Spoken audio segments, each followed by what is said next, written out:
ప్రియులారా, మరి గడిచిన కాలంలో మనం యేసుక్రీస్తు ప్రభుల వారు పరలోక రాజ్యానికి సంబంధించి అనేక రకములైన ఉపమానాలు తెలియపరిచినటువంటి దానిలో భాగంగా పరలోక రాజ్యము పులిసిన పెండిని పోలినది అన్నటువంటి దానికి సంబంధించినటువంటి విషయాలు నేర్చుకోవటం జరిగింది.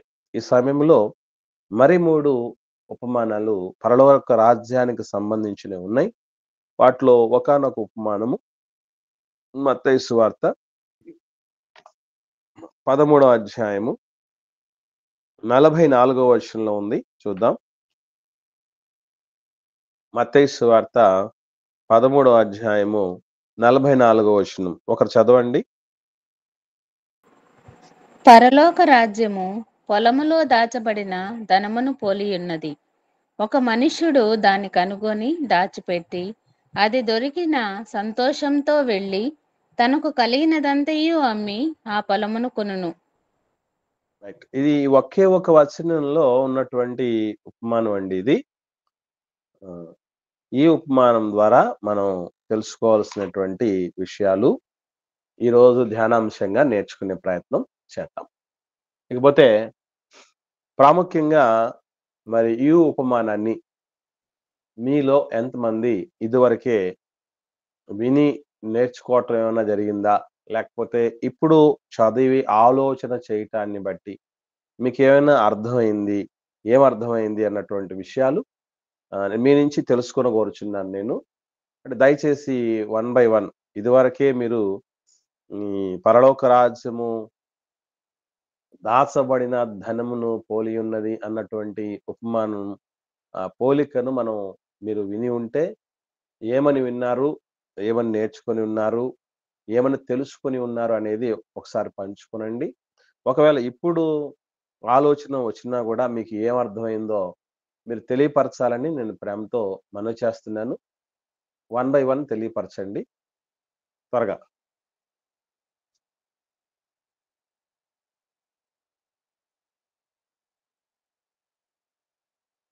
త్వరగా మాట్లాడండి.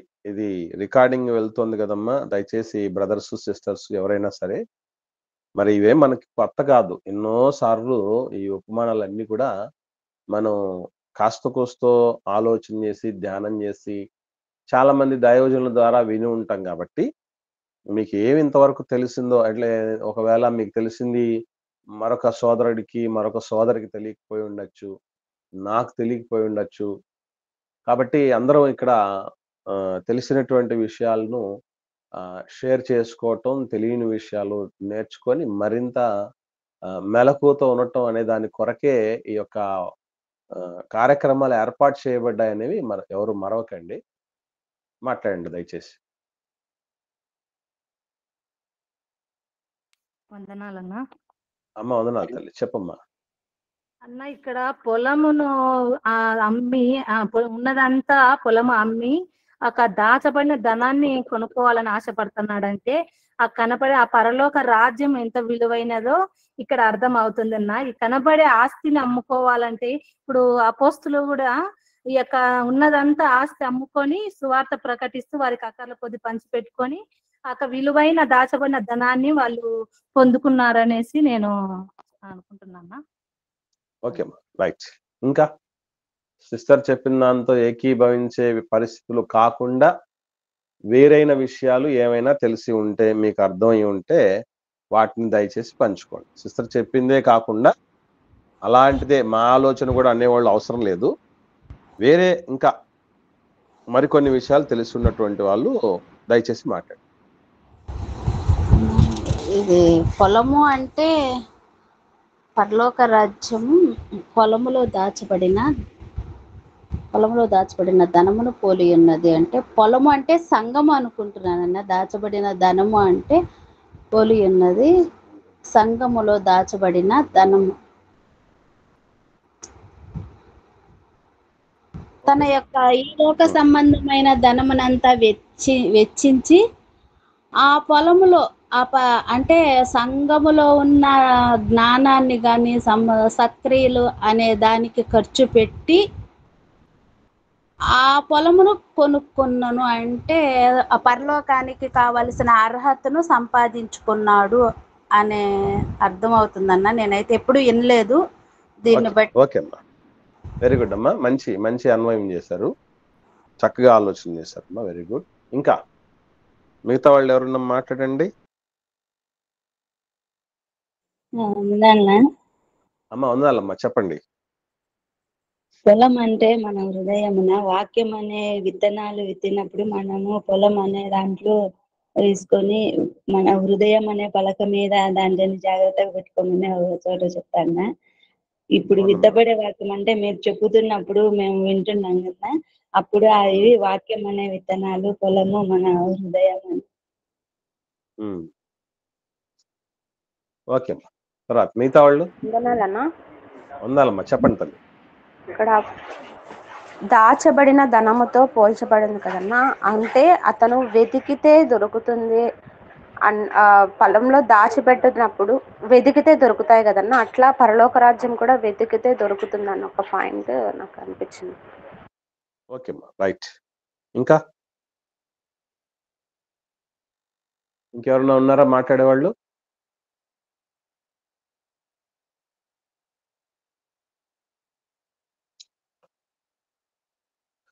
ఎవరు లేరమ్మా? బ్రదర్స్ కానీ సిస్టర్స్ కానీ ఎవరు లేరా మాట్లాడేవాళ్ళు?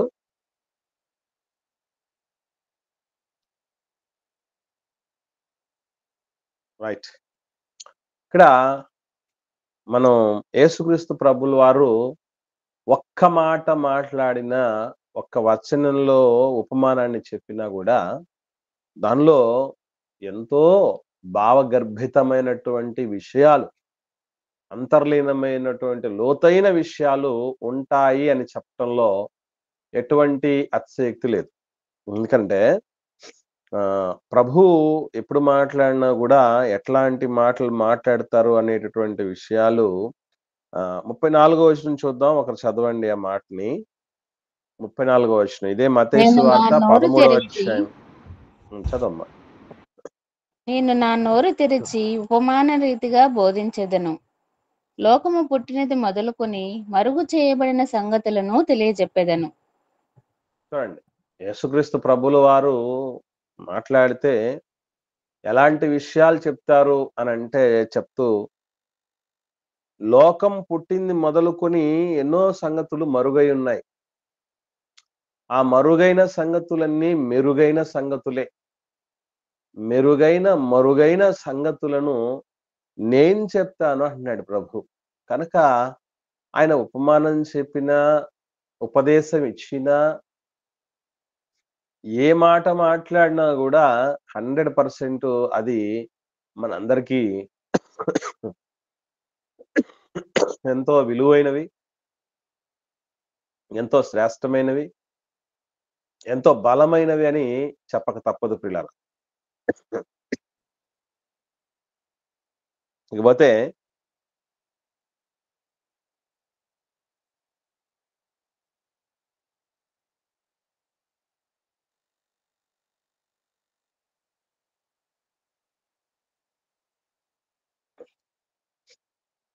గమనించండి ప్రియులారా,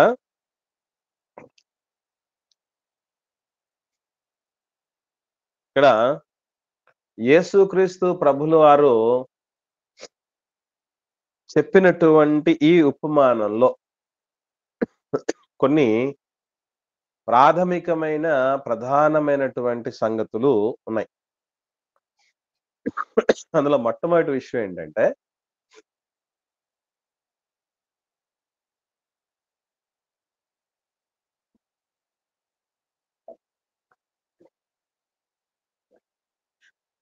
అటు పాత నిబంధనలోను ఇటు క్రొత్త నిబంధనలోను మొదటి 100 సంవత్సరాల వరకు కూడాను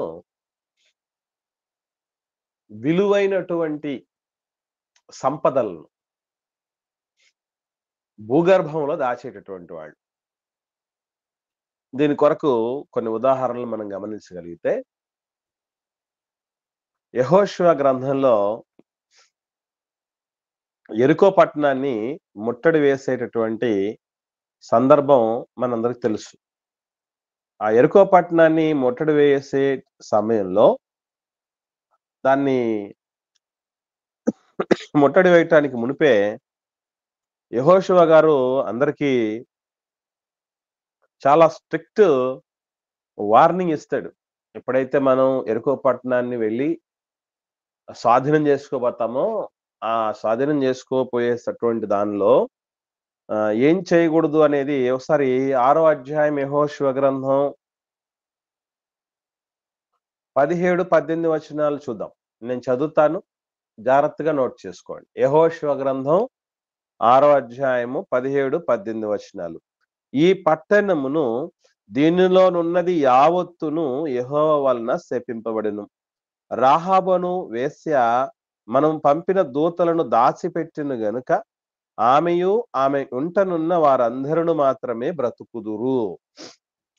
శపించబడిన దానిలో కొంచెమైనను మీరు తీసుకొనిన ఎడల మీరు శాపగ్రస్తులై ఇశ్రాయేలీయుల పాలెమునకు శాపము తెప్పించి దానికి బాధ కలుగజేయుదురు గనుక శపించబడిన దానిని మీరు ముట్టకూడదు. వెండైనా, బంగారమైనా, ఇత్తడి పాత్రలైనా, ఇనుప పాత్రలైనా యెహోవాకు ప్రతిష్ఠితములవుతాయి. వాటిని యెహోవా ధనాగారంలో మీరు ఉంచాలి అని చెప్తాడు క్లారిటీగా. తర్వాత 26వ వచనంలో కూడాను ఇది యెరికో పట్టణానికి సంబంధించి దాన్ని ఎవరైనా మరలా కట్టించాలనుకున్నప్పుడు, దాని గౌనులు ఎత్తినప్పుడు, దాని పునాదేసినప్పుడు ఏమవుతుంది అనేది కూడా చెప్పడం జరిగింది. అంటే యెరికో పట్టణంలో నుంచి ఏమైనా తీసుకున్నా ఇశ్రాయేలీలు ఏం జరుగుతుందో క్లారిటీగా వాళ్లకు వార్నింగ్ ఇవ్వటం జరిగింది. అట్లాగే కాల్చివేయబడినటువంటి యెరికో పట్టణాన్ని తిరిగి మరలా ఎవరన్నా కట్టింపబూనుకుంటే ఏం జరుగుతుందో కూడా ఆయన చాలా క్లారిటీగా చెప్పడం జరిగింది. అయినను ఏం చేయడం జరుగుతుంది మనకు తెలుసు. ఆకాను అనేటటువంటి వ్యక్తి కొన్ని వస్తువులను యెరికో పట్టణంలో నుంచి తీసుకొని దాచినటువంటి స్థలాన్ని మనం గమనిస్తే 7వ అధ్యాయము 21వ వచనం జాగ్రత్తగా ఒకరు చదవండి. యెహోషువ గ్రంథం 7వ అధ్యాయం 21వ వచనం ఒకరు చదవండి. దోపుడు సొమ్ములో ఒక మంచి షీనారు పై వస్త్రమును 200 తులముల వెండిని 50 తులముల ఎత్తుగల ఒక బంగారు కమ్మిని నేను చూచి వాటిని ఆశించి తీసుకుంటిని. చదవాలన్నా? చదవమ్మా, వచనం అయిపోయిన తర్వాత చదవమ్మా. 21వ వచనం అయిపోలేదు కదా. అదిగో మా డేరా మధ్య అవి భూమిలో దాచబడి ఉన్నవి. ఆ వెండి దాని క్రింద ఉన్నదని ఉత్తరమిచ్చి తాను చేసినదంతయు ఒప్పుకొనెను. ఇక్కడ క్లారిటీగా ఆకాను చెప్తున్న మాట ఏంటి? నేను భూమిలో దాచాను, డేరా మధ్యలో భూమిలో దాచాను అని ఆయన క్లారిటీగా చెప్తున్నాడు. గమనించండి. ఇక్కడ ఏం మాత్రమే కాదు, మనకు జస్ట్ ఒక దాఖలు మాత్రమే మీకు చూపిస్తున్నాను. బేసికలీ ఇప్పుడు బ్యాంకింగ్ వ్యవస్థలు రావటం జరిగింది. అలాగే పోపుల పెట్టెల్లో దాచుకోవటం, అల్మిరాల్లో దాచుకోవటం, ఇలాంటివన్నీ ఈ మధ్య కాలంలో వచ్చినవి. అంతకు మునుపు ఉన్నటువంటి పరిస్థితులు ఏంటంటే సర్వసాధారణంగా యుద్ధాలు జరిగేవి. శత్రువులు వచ్చి ఒకరి మీద ఒకరు దాడి చేసుకోవటం, వాళ్ళ విలువైనటువంటి సంపదను ఎత్తుకుపోవటం అనేది జరుగుతూ ఉండేది. మరి ఇటువంటి పరిస్థితుల్లో కూడాను వాళ్ళ నుంచి, శత్రువుల నుంచి సంపదను కాపాడుకోవాలి అనేటువంటి ఉద్దేశంతో భూమిలో సంపదలను దాచేటటువంటి వారు, అంటే బంగారు నాణ్యాలను కావచ్చు, వెండి నాణ్యాలను కావచ్చు, విలువైనటువంటి వాటిని వజ్రాలు లాంటివి, వైఢూర్యాలు లాంటివి వాటిని కూడా భూమిలో అనేది దాచిపెట్టడం అనేది చేసేవాళ్ళు. అది ఎవరికి తెలియకుండా ఉండాలని, శత్రువు కంటపడకుండా. ఎందుకంటే ఒకసారి దాచేసి ఆ భూమిని పూర్తి చేస్తే దాచినటువంటి వాళ్ళకి మాత్రమే తెలుస్తుంది తప్ప భూమి చాలా విశాలమైంది కాబట్టి ఎక్కడ దాచారో కనుక్కోవటం అంత సులభమైనటువంటి విషయం కాదు కనుక వారు ఆ పద్ధతులను అవలంబించేటటువంటి వాళ్ళు. ఈవెన్ కొత్త నిబంధనలో కూడా మీరు చూడగలిగితే మత్తయి సువార్తలో 25వ అధ్యాయం చూద్దాం. మత్తయి సువార్త 25వ అధ్యాయము 25వ వచనం చూడండి. మత్తయి సువార్త గనుక నేను భయపడి వెళ్ళి నీ తలాంతును భూమిలో దాచిపెట్టి తిని, ఇదిగో నీది నీవు తీసుకొనమని చెప్పాను. తలాంతును తీసుకెళ్లి భద్రంగా భూమిలో దాచాడట. సో దాన్ని బట్టి కూడా మనం ఆలోచన చేయగలిగితే ఈ మొదటి శతాబ్దం వరకును కూడా క్రీస్తు పూర్వపు కాలంలో నుంచి మోషే గారు యెహోషువ గారి కాలంలో నుంచి క్రీస్తు శకం మొదటి 100 సంవత్సరాల కాలంలో వరకు కూడా మనకు ప్రస్తుతానికి అందిన సమాచారాన్ని బట్టి, బైబిల్లో ఉన్న సమాచారాలను బట్టి భూమిలో ధనాన్ని దాచేటటువంటి పరిస్థితులు. ఇప్పుడు దీన్ని మనసులో పెట్టుకొని ఈ ఉపమాన భావంలోనికి రాగలిగితే మనకు తెలియాల్సినటువంటి కొన్ని ప్రాముఖ్యమైన సంగతులు మనకు అర్థమవుతాయి. ఏమిటవి అని గమనించగలిగితే మొట్టమొదటి విషయం ఏంటంటే, ఎవరైతే ఈ యొక్క దాచబడిన ధనాన్ని కనుగొనటం జరిగిందో వ్యక్తి, ఆయన దానికోసం అదే పనిగా వెదుగుతూ పోయినట్టు మనకు కనబడదు. ఎందుకంటే 44వ వచనంలో మళ్ళీ ఒకసారి చదువుదాం మనం. 13వ అధ్యాయం మత్తయి సువార్త 44వ వచనంలో, పరలోక రాజ్యం అట పొలంలో దాచబడిన ధనములు పోలి ఒక మనుష్యుడు దాన్ని కనుగొను. తెలిసి ఇప్పుడు మనకు వజ్రకరూర్ అని అనంతపురంలో ఒక ప్రాంతం ఉంది. ఎవరికైనా తెలుసండి?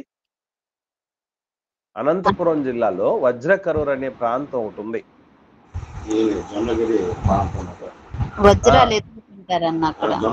అవును, జొన్నగిరి ఆ పరిసర ప్రాంతాల్లో అంతా కూడా మనకు అది వజ్రకరూరు, జొన్నగిరి మామూలుగా పేరేమో జొన్నగిరి ఉంది కానీ వజ్రగిరి అది. అట్లాగా చాలా మందికి అక్కడ దొరుకుతాయని తెలుసు. వర్షం పడిన తర్వాత సూర్యుడి కిరణాలు పడ్డప్పుడు అది ధగ మెరవటం అనేది ఈజీగా మనం ఫైండ్ అవుట్ చేయొచ్చు అని చెప్తారు కనుక అదే పనిగా ఆ ఏరియాలోనికి వెళ్ళి వెతికి మరీ సాధించుకునే సందర్భాలు ఉంటాయి. కానీ ఇక్కడ మీరు చూడగలిగితే పొలంలో దాచబడిన ధనం, ఇంకా చెప్పాలంటే ఎవరిదైతే ఆ పొలం ఉందో, అంటే పొలం యొక్క యజమానులకు కూడా తెలియదు. పొలం యొక్క యజమానికి కూడా తెలియనటువంటి స్థితిలో ఉంది. ఎందుకంటే తెలిసిందంటే యాక్చువల్లీ ఇదిగో కనుక్కున్నటువంటి వ్యక్తికి దాన్ని అమ్మేస్తాడు. నిజంగా దాంట్లో ఉందని తెలిసినుంటే అమ్మడు కదా, అతనికి తెలియదు. అంటే యజమానులకు సైతం తెలియదు. అప్రయత్నంగానే ఆయన అలా పొలంలో వెళుతూ ఉండగానే కనుగొన్నాడు అన్నటువంటి విషయం మనం అర్థం చేసుకోవాలి. మొట్టమొదటి విషయం అంటే దేవుని రాజ్యం అనేటటువంటిది ఈరోజు మనం గమనించగలిగితే ఎవరు దీనికోసం తపస్సు చేసిన వాళ్ళు లేరు. అది మనకు కావాలి, చెయ్యాలి అని వెతుకులాటల్లో దేవులాడినటువంటి, తడవులాడినటువంటి పరిస్థితుల్లో ఉన్నోళ్ళు లేరు. ఏమండి, ఎక్కడన్నా ఇప్పుడు జ్ఞానోదయం కావాలని చెప్పేసి గడ్డాలు పెంచుకొని అరణ్యాల చుట్టూ తిరిగినటువంటి పరిస్థితులు ఏం లేవు. అది మనకు ఒక తలవని తలంపుగానే మనం పరలోక రాజ్య వారసులము అయిపోయాం. అలాగా సింపుల్ గానే అయిపోయాం. దాచబడిన ధనం ఒక వ్యక్తి ఇంటెన్షనల్ గా ఆలోచన చేయకపోయినా ఎలాగైతే తన సొంతమైపోయిందో, అలాగా తనకు అది కనబడిందో, తారసపడిందో, మనకు కూడా పరలోక రాజ్యం ఆ విధంగా కనబడింది అన్నటువంటి విషయం ఇక్కడ గుర్తుపెట్టుకోవాలి. ఇకపోతే ఈ పరలోక రాజ్యాన్ని సొంతం చేసుకోవాలి అన్నటువంటి వ్యక్తి 3 నియమాల గుండా పోయాడు, 3 నియమాల గుండా వెళ్ళాడు. మొట్టమొదటి నియమం ఏమిటి అని ఆలోచన చేయగలిగితే చూడండి, అదేంటంటే అది ఉచితంగా లభించింది. 3 విషయాలు మనం తెలుసుకోవాలి. ఉచితంగా లభించింది, ఉచితంగా కనబడింది. వాస్తవంగా చెప్పాలంటే దాన్ని ఆ వ్యక్తి అట్టించి అటే పట్టుకెళ్ళి పోవచ్చు. దాచబడిన ధనం, ఇప్పుడు ఏదన్నా మనకు ఒకటి విలువైనటువంటిది ఏదైనా దొరికిందనుకోండి, అలా దొరికినప్పుడు ముందు వెనక ఎవరైనా ఉన్నారా లేరని చూస్తాం, ఎవరు లేకపోతే పట్టుకెళ్ళిపోతాం. అంతగా సర్వసాధారణంగా జరిగేది అదే మానవ మాత్రములతో. కానీ ఇతను మీరు గమనించగలిగితే ఉచితంగా దొరికింది. యజమానుడు దగ్గర లేడు, పొలం తాలూకా యజమానుడు కూడా దగ్గర లేడు. ఇది కండిషన్ నెంబర్ 1 అయితే. ఇక రెండవ కండిషన్ మీరు గమనించగలిగితే దాన్ని మరలా భూమిలో దాచాడు. ఏ భూమిలోనైతే, ఏ పొలంలో అయితే దొరికిందో అదే పొలంలో మళ్ళీ దాచేసి ఏం చేయాలనుకుంటున్నాడు? తనకు కలిగినదంతయు అమ్మి పొలమును కొనాలనుకుంటున్నాడు. అంటే న్యాయబద్ధంగా, ధర్మబద్ధంగా, చట్టపరంగా ఆలోచన చేస్తున్నాడు అని మర్చిపోకండి. తీసుకెళ్లి పరారైపోవచ్చు. కానీ ఇతని ఆలోచన విధానం ఎలా ఉంది అనంటే, లేదు లేదు నేను ఈ పొలాన్నంతా కొని దీని తాలూకు నాకు దగ్గర ఎంతుందో అదంతా నేను చెల్లించి మరి దీన్ని నేను సొంతం చేసుకోవాలి అని న్యాయబద్ధంగా, ధర్మబద్ధంగా, చట్ట ప్రకారం ఆలోచన చేస్తున్నాడు. పరలోకాన్ని స్వతంత్రించుకోవాలి అంటే నియమం ప్రకారం పోరాటం చెయ్యాలి. అడ్డదిడ్డాలతో, రికమెండేషన్‌లతో, షార్ట్‌కట్ రూట్‌లతో పరలోకాన్ని మనం సంపాదించుకోలేము. పరలోక రాజ్యము దాచబడిన ధనమని చెప్పబడినటువంటి ఈ పోలికలో మనకు అర్థం కావాల్సిందదే. 100% ఎంత విలువైంది పరలోక రాజ్యము అనంటే, ఒకడికి ఉన్నది అంతా అమ్మేసినా కూడా అది పరలోక రాజ్యపు విలువతో సమానమైంది కాదు. అంటే అది ఈ ఉపమానం యొక్క ఉద్దేశం, ప్రభు చెప్తున్నటువంటి ఉద్దేశం ఏంటంటే, మీరు పరలోక రాజ్యం గురించి ఏమర్థమైంది మీకు? మీకేం తెలిసింది? ఒక ప్రదేశంలో మీరు నివసించాలి. చాలా మంది చెప్తూ ఉంటారు. లివింగ్ కాస్ట్ ఎక్కువండి ఇక్కడ. మా ఊర్లో, మా జిల్లాలో, మా రాష్ట్రంలో లివింగ్ కాస్ట్ ఎక్కువండి అని చెప్తూ ఉంటారు. బెంగుళూరులో లివింగ్ కాస్ట్ ఎక్కువండి. హైదరాబాద్‌లో లివింగ్ కాస్ట్ ఎక్కువండి. ఢిల్లీలో లివింగ్ కాస్ట్ ఎక్కువండి. మాస్కోలో లివింగ్ కాస్ట్ ఎక్కువండి. అమెరికాలో లివింగ్ కాస్ట్ ఎక్కువండి అని. అంటే ఒక అధునాతన టెక్నాలజీస్, ఫెసిలిటీస్ ఉన్నటువంటి ఒక ఏరియాలో బ్రతకాలి అంటే నువ్వు దాని తాలూకు మూల్యం చెల్లించుకోవాలి. ఒక ఏరియాలో మనకు అంటే సాధారణ ఫెసిలిటీస్ ఉన్నటువంటి ఏరియాలో ఒక ఇల్లు రెంట్‌కు రావాలంటే ఓ 4,000కో, ఒక 5,000కో రావచ్చు. కానీ ఇదే సిటీ ఏరియాలోకి వెళ్ళిపోయామంటే కనీసం 10, 15, 20,000, 25,000, 30,000 పెట్టినా కూడా దొరకని పరిస్థితి. ఎందుకంటే ఆ ఏరియాకు ఉన్నటువంటి వాల్యూ అలాంటిది. ఆ ఏరియాకు ఉన్నటువంటి డిమాండ్ అలాంటిది. ఆ ఏరియాను మనుషులు కోరుకుంటున్నటువంటి విధానం అలాంటిది. వీటన్నిటిని బట్టి దానికి ఒక హైక్ అనేది రావటం అనేది జరుగుతుంది. ఇది మనసులో పెట్టుకుంటే పరలోక రాజ్యం కోసం అక్కడ నివసించాలంటే, అందులో వారసులు అవ్వాలంటే ఎంత రిస్కీ టాస్క్ అంటే, ఒక మనిషికి ఏదైనా ఇష్టపడతారేమో గాని ఉన్నది కోల్పోవటం. మరి ముఖ్యంగా ఉన్న ఆస్తంతా కోల్పోవటం ఎవరికి ఇష్టం ఉంటదండి? నేను అడుగుతున్నాను మిమ్మల్ని స్ట్రెయిట్‌గా చెప్పండి.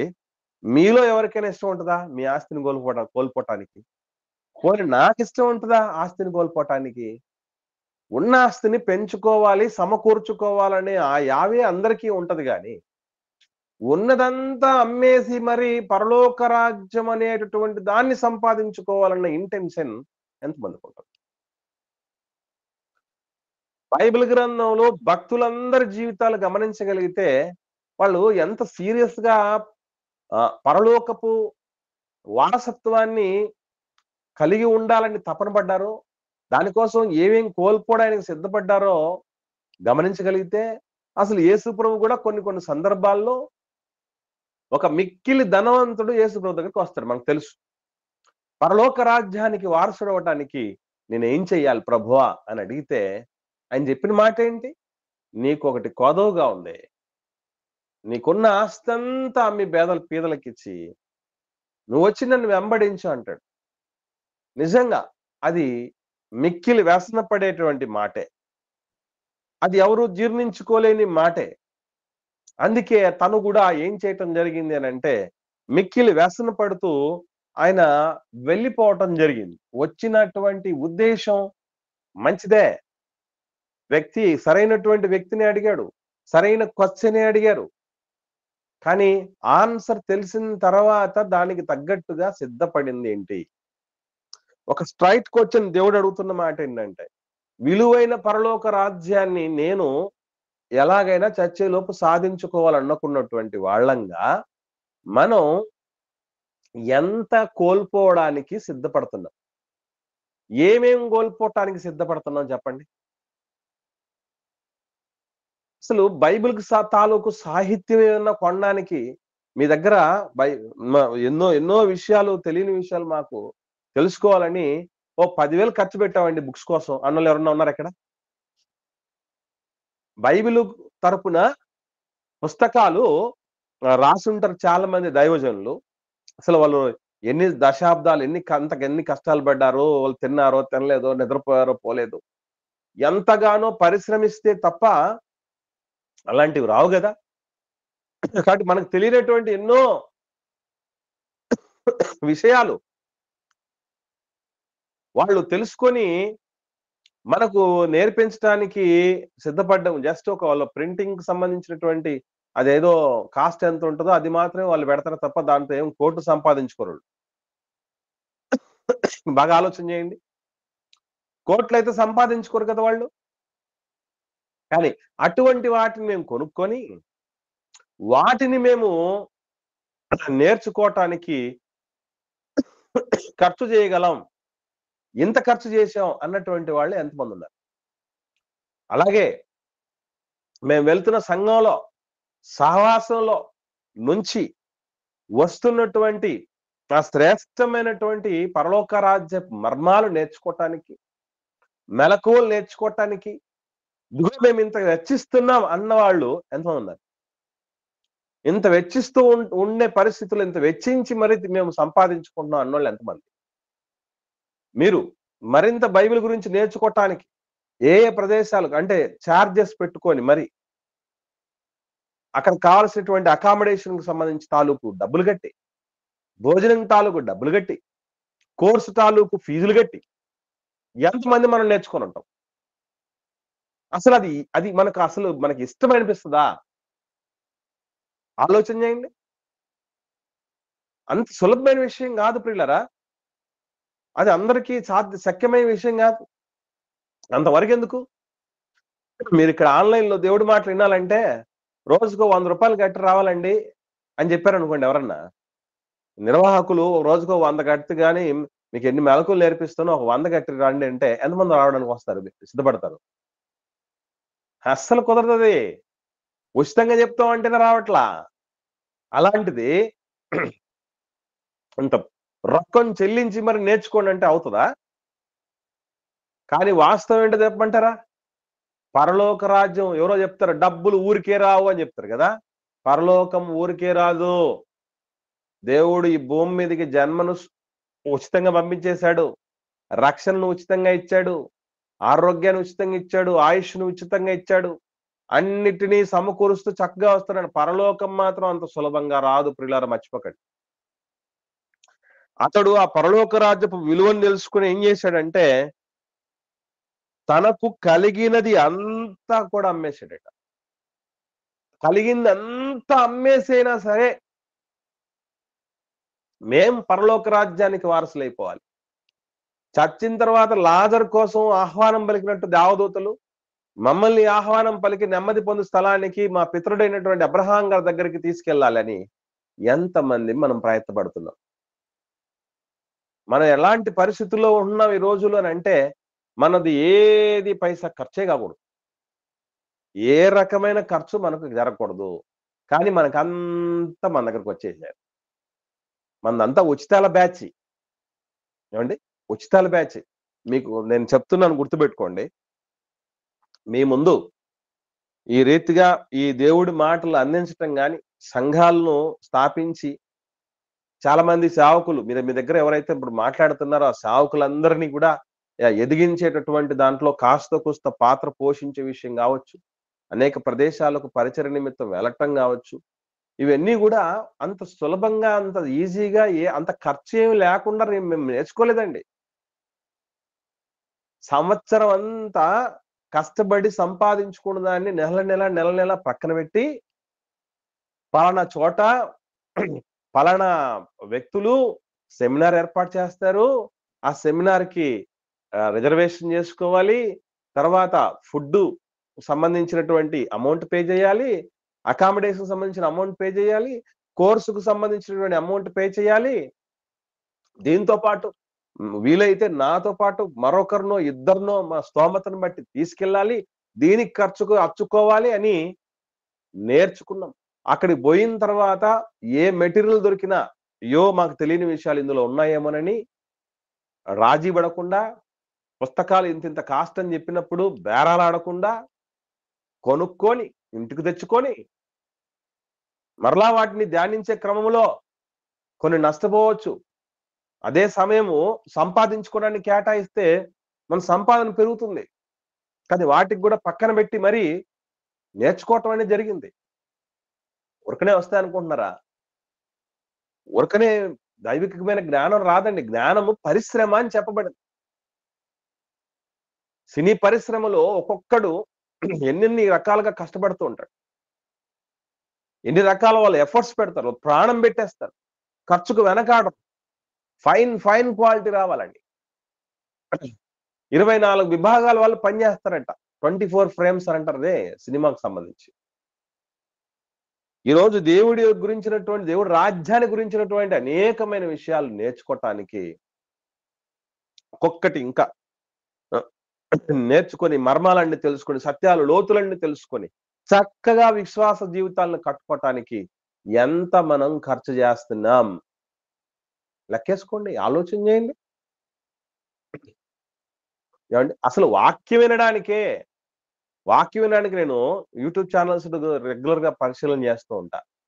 గత కాలంలో రెగ్యులర్ గా వాక్యాలు చూసి, జేసీసీ మెసేజెస్ అనే యూట్యూబ్ ఛానల్లో మెసేజ్లు చూసి, పాటలు చూసి, అలాగే జేసీసీ ఆన్లైన్ బైబిల్ క్లాస్ అనే దాంట్లో చూసి, షార్ట్ మెసేజెస్ అన్ని చూసి చక్కగా దానికి సంబంధించినటువంటి కామెంట్స్ చక్కగా రాసి 10 మందికి పంపించేసి ఏదో ఒక రూపేణా కష్టపడినటువంటి వాళ్ళు ఉన్నారు. అంటే అది కూడా ఒక రకంగా ఖర్చు చేసుకున్నట్టే. ఎందుకంటే ఓ మెసేజ్ చూడాలి, దానికి సంబంధించిన విషయాలన్నీ తెలుసుకోవాలి, చెయ్యాలంటే అదే పని ఏదో బొట్టలు అల్లుకోవటానికో లేకపోతే మిషన్ పనిలో 4 జాకెట్లు కుట్టుకోవటానికో వాడినా, ఏదైనా పిల్లలకు ట్యూషన్ చెప్పుకోవటానికో మరొక దానికో వాడినా పైసలు వచ్చేటివే. ఆ విధంగా సమయం కేటాయించడం కూడా డబ్బు ఖర్చు చేసినట్టే. కానీ ఎంతమంది మీ ఆ రీతిగానైనా ఖర్చు పెడుతున్నాం ఆలోచన చేయండి. ఒక వ్యక్తికి అర్థమైందట, అది ఎంత విలువైందంటే నాదంతా అమ్మి అయినా సరే దాన్ని కొనుక్కోవాలి, అంత విలువైందని అర్థమైందట. పౌలు గారు, నేను శ్రేష్టమైన పునరుత్థానాన్ని, క్రీస్తు పొందిన పునరుత్థానాన్ని పొందుకోవాలనుకొని నాకు ఏవైతే లాభాలు అయి ఉన్నావో వాటన్నిటిని నష్టంగా పెంటగా ఎంచుకుంటున్నాను, నష్టపరుచుకుంటున్నాను అని ఎందుకన్నాడు? మన పిచ్చోళ్ళవి కాదు, పరలోక రాజ్యానికి అంత మూల్యం చెల్లించుకోకపోతే రాదు అని అర్థమైంది వాళ్ళకి. అసలు పరలోక రాజ్యం అంటే ఏదో మనం ఆటలో అరటి పండ్లు, సంతలో చింతపండ్లు లాగా అనుకుంటున్నారేమో మీరు. అంత సులభంగా ఒకరు స్వతంత్రించుకునేది కాదు. ఎందుకంటే యేసు ప్రభులు వారు ఏం చెప్పారు? ఇరుకు ద్వారమున ప్రవేశింపపోయారండి. అనేకులు దాంట్లో ప్రవేశించాలనుకుంటారు కనుక, కానీ వాళ్ళ వల్ల కాదు. శేషమే రక్షించబడుతుంది. రక్షణ పొందువారు కొద్ది మందే అని చెప్తాడు. ఎందుకు కొద్ది మందే అంటే, ఇదిగో ఇటువంటి ఫిల్టరేషన్స్ అన్ని ఎన్నో జరుగుతాయి. ఉద్యోగాల కోసం వేలల్లో ఉద్యోగాలు అంటే లక్షల మంది రాస్తారు. మధ్యలో వీళ్ళందరూ, మిగతా వాళ్ళందరూ కొన్ని రకాల బట్టి, పరిస్థితులను బట్టి టీచర్ ఉద్యోగాలకైతే TET qualification, teachers eligibility test అని ఉంది టెట్. దాంట్లో కొందరు ఫిల్టర్ అయిపోతారు. టెట్ పాస్ అయిన వాళ్ళు మళ్ళీ డిఎస్సి రాస్తారు. డిఎస్సి రాసినటువంటి వాళ్ళు టెట్ పాస్ అయిన ప్రతి ఒక్కరు డిఎస్సి క్వాలిఫై అవ్వరు. అక్కడ ఇంత ఫిల్టరేషన్ జరిగిపోద్ది. ఆఖరికి మేలిమి ముత్యాలు మాత్రమే బయటపడతాయి, వాళ్లే ఉద్యోగస్తులు అవుతారు. ఇంత జరుగుతుంది ప్రాసెస్, మర్చిపోకండి. ఇకపోతే 3వ విషయం గమనించగలిగితే, కొనుగోలు చేసినటువంటి వ్యక్తి సొంతదారుని ఎడల న్యాయంగా ప్రవర్తించాడు. అది ఎవరిదైతే సొంతమై ఉందో ఆ పొలం, అతని పట్ల న్యాయంగా వ్యవహరించడం జరిగింది. జస్ట్ న్యాయంగా ఇట్లా పోదాం, కొనేద్దాం. మనం కూడా అంటాం మంచిగా ఉండాలి, పవిత్రంగా ఉండాలి, ధర్మంగా వ్యవహరించాలి, అన్ని విషయాల్లో మాదిరి చూపించేయాలి, దేవుణ్ణి మెప్పించాలి, సంఘంలో మనం ఉన్నతమైన స్థానంలో ఉండాలని అనుకోవడం మాత్రమే కాదు. జస్ట్ ఆయన అనుకోవటం మాత్రమే కాదు, ఇది న్యాయంగా పొలం మనం కొందాము, కొన్న తర్వాతే అది నా సొంతం అవుతుందని అనుకోవటమే కాదు, అది నిజంగా జీవితంలో కూడా ఆచరించి చూపించటం జరిగింది. మనం కూడా ఇలాంటి విషయాలన్నిటినీ కూడా పరలోక రాజ్యానికి సంబంధించి ఎన్నెన్నో పగటి కళ్ళగా అంటాం తప్ప దాన్ని స్వతంత్రించుకోవటానికి మన వంతుగా చేసే ప్రయత్నం ఏమాత్రం ఆలోచన చేయాలి. కాబట్టి ప్రియులరా, ఎప్పటికీ కూడా దేవుడు చెప్తున్నటువంటి మాట, దేవుడు ఎప్పుడు ఏమంటాడంటే, ఒకసారి ప్రభువుల వారి మాట ద్వారా చెప్పినటువంటి విషయాన్ని మనం ఒకసారి జ్ఞాపకం చేసుకుందాం. మత్తయి సువార్త 6వ అధ్యాయము 33వ వచనం చూద్దాం. కాబట్టి మీరు ఆయన రాజ్యమును నీతిని మొదట వెతుకుడి, అప్పుడు అవన్నీ మీకు అనుగ్రహింపబడును. చూడండి, ప్రభు చెప్తున్నటువంటి ఒక భరోసాతో కూడినటువంటి మాట ఏంటంటే, అవన్నీ అంటే ఏవన్నీ అండి? అవన్నీ అంటే ఏవన్నీ అమ్మా? అవన్నీ అంటే చెప్పమ్మా. మన యొక్క 31వ వచనం చూడండి ఏమనుందో. 31వ వచనం చూడండి. కాబట్టి ఏమి తిందుమో, ఏమి త్రాగుదుమో, ఏమి ధరించుకుందుమో అని చింతింపుకుడి. అది అంటే ఈరోజు మనకు ఉన్నటువంటి చింతలు ఇదొకటే కాదు. అసలు ఏం తినాలి అనేటటువంటి విషయం, ఏం తినాలని అనుకోవటం అంటే ఏంటనుకుంటున్నారు? దొరక్క ఏం తిందాం మనం, అసలు రేపటికి లేదే, అన్ని అయిపోయాయి, సరుకులన్నీ అయిపోయాయి, అలాంటి పరిస్థితి ఎవరికి లేదు కదా మనకి ఇక్కడ. అలాగే ఏం త్రాగాలని, ఏం తాగాలంటే తాగేస్తాం మనం. తర్వాత కట్టాలి, ధరించుకోనే విషయంలో ఏ రకం బట్టలు మనం కట్టలా ఇప్పుడు దాకా? ఏ కలర్ కట్టలేదు, ఏ క్వాలిటీ కట్టలేదు, ఏ సీజన్ లో ఉండేటి కట్టలేదు. అన్ని రకాల బట్టలు కట్టిస్తాం కదా. ఇంతకంటే మించి మనకి ఇంకా చాలా చాలా చాలా చాలా ఉన్నాయి ఆశలన్నీ కూడా. కానీ వీటన్నిటి విషయంలో దేవుడు చెప్తున్న మాట ఏంటంటే, ఫస్ట్ ప్రియారిటీ పరలోక రాజ్యానికి ఇవ్వండి. ఈరోజు తిండి, బట్ట, ఇవి ఏమంటారంటే ప్రాథమిక అవసరాలు అంటారు. కానీ ఆ ప్రాథమిక అవసరాల కంటే ప్రప్రథమైనటువంటి అవసరము పరలోక రాజ్యాన్ని వెతకటం అనేది ప్రభు చెప్పినటువంటి సత్యం. ఎంత కష్టం అనుకుంటున్నారు ఇది, ఎంత కష్టం అనుకుంటున్నారు. కాబట్టి మనకు అంత సులభంగా ఏవి రావండి. అంత సులభంగా ఉద్యోగస్తుని అడగండి, నీకు ఈజీగా వచ్చిందని అంటే అలా. ఒక వ్యాపారస్తుని అడగండి, నువ్వు ఈజీగా సంపాదించావనని కాదు, కష్టపడ్డాడు. మరి పరలోక రాజ్యం ఎట్లా నీకు నాకు సొంతమయ్యేది అని అంటే మన దగ్గర ఉన్నటువంటి ఆన్సర్ ఏంటి? అసలు ఏం కష్టపడ్డాం, ఏం పోగొట్టుకున్నాం, ఏం నష్టపరుచుకున్నాం, అసలు ఎలా వస్తుంది మరి దాన్ని?